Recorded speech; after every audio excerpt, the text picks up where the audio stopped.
Hello, my name is Derek, and this is the Gateway Log, where I go through my experiences doing the Gateway tapes and report to you what I'm experiencing. This is kind of a side episode because while I have been doing the Gateway tapes, due to other people noticing that I've been getting really into it, I was gifted an experience or to go to a Reiki healer psychic.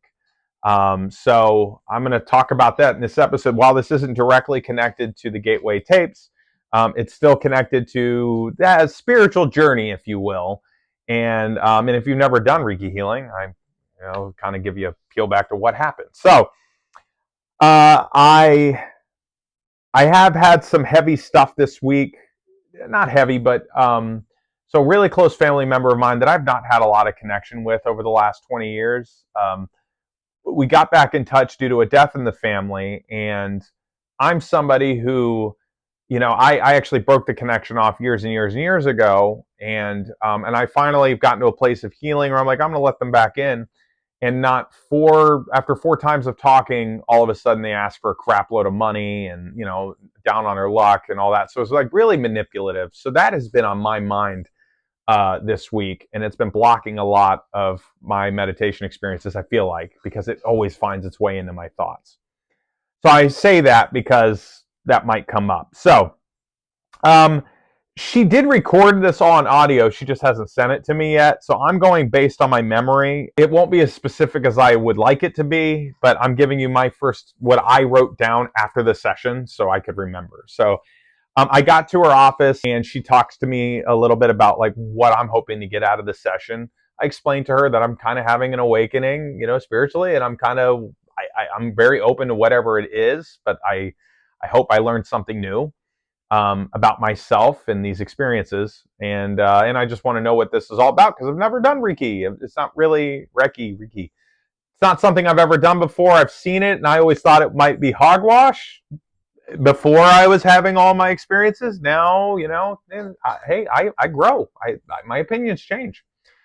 So she laid me down on a bed, put on some soft music, put on an eye mask for me at my request, and I felt her put her hands over my head, and then she starts to touch a little bit, and you start to feel a lot of energy. And as I start to breathe and relax, all of a sudden it's like my brain was rapid firing the intro to dreams, like nonsense, not things that were real. It was just random, and I can't remember because it was so friggin' random. It was so scattershot. I couldn't lock it down what it was I was thinking of. She would move her hands and I'd hear her write stuff down. She would feel for a moment and then write stuff down. She was very active when she was up at my head, at my crown. And then from there, uh, as time went on, I saw the number 979 written down on a notebook in my head. And I say that, I don't know why. It's just, I'm calling it out. I don't have an epiphany for that. But I just remember seeing a very big notebook and just 979 written in the middle of it. And then the word destruction was popped up in my head like it was typed on a screen that was a black screen, white text. It was clear as day, just said destruction. And then that faded away. So those were the two very clear visuals I got from my experience. And she was moving down my body through the different chakras. And she actually went all the way down to my feet. And then it was relaxing. I felt really relaxed. I got to a numb state, which is nice because usually I can only get there when I do the gateway tape. So it's nice to know that I can get there without necessarily being locked in with headphones. Then she brought me over to talk about what she saw. And she asked me if I saw anything. And I just told her my brain was all over the place initially. And she was like, yeah, I wanted to say something because she's like, there were so many things happening at your crown. It was crazy. She's like, it was hard for me because as soon as I'd start peeling into something else would pop in and I have to write it down. So she told me that right out of the gate, she saw a gargoyle at my crown. And she said a gargoyle is usually like something you see at church. It protects you. So this gargoyle is protecting you from something. It's not letting a lot of your psychic feelings or your connection to spirit or whatever it is get through. It's like blocking a lot of stuff. It's really trying to keep things out right now. So something dark is in your life that's kind of preventing this from happening. And it's funny because when I got to her, I told her I've felt more spiritually open than I've ever felt in my life. I feel great. So the fact that that happened, I was like, I know what that is. It's like that's that family member just completely clouding my thought. And then she said she saw a fish in water. Symbolism. She said she saw a lot of symbolism, and she did explain what the fish in water is. I couldn't remember exactly what she put, but I just note that. So for all you people that know symbolism, I was a fish in water. She then saw a large bear on its hind legs standing very strong next to a Native American beside him who was in good shape, tough guy, not a warrior, but a tough guy, but he was nice. He was cut up and like he'd just been through battle. So they're tough. And she said that they're my guides, in particular for my spiritualness, that they're my guides and they're very strong and they're there to help me. Now, I highlight the Native American because when I did my past life regression previous week, that was something that was one of my past lives. I was a Native American. And at the time, I was like, I didn't really feel a huge connection to it. I said what I saw, and that was it. That synchronicity thing kind of tied that together for me. So maybe, I don't know. She saw a guide a couple of times that popped up. That was a person that was in white and it chose to have this white light emitting off the back of them. She's like, it could be an angel or it could be a light being. Do you know what light beings are? I was like, yeah, I've read about them, And she's like, okay. She's like, I don't want to weird you out because, sometimes when you talk about things like light beings or, different dimensions and all that, people kind of get weirded out. I'm like, no, I'm open to it all. So whatever your interpretation is, tell me, please. She said that is like one of those guides that's been with me a long time who checks in on me. She then said that like my aura or my spirit or whatever is very white, very light. She's like, I saw hearts and I see a lot of light. She's like, which means you are definitely a healer. You are somebody who likes to heal people or needs to heal people. You whatever that looks like, you heal.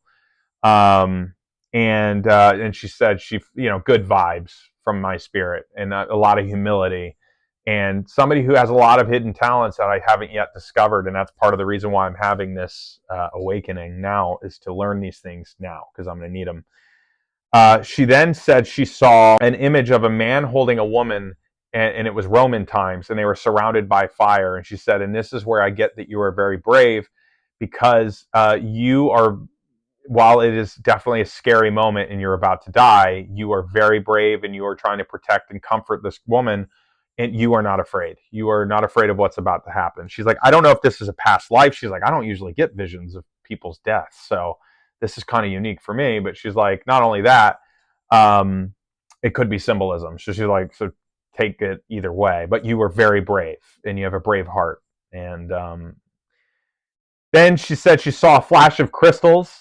And then she she needed to tell me, crystals are great.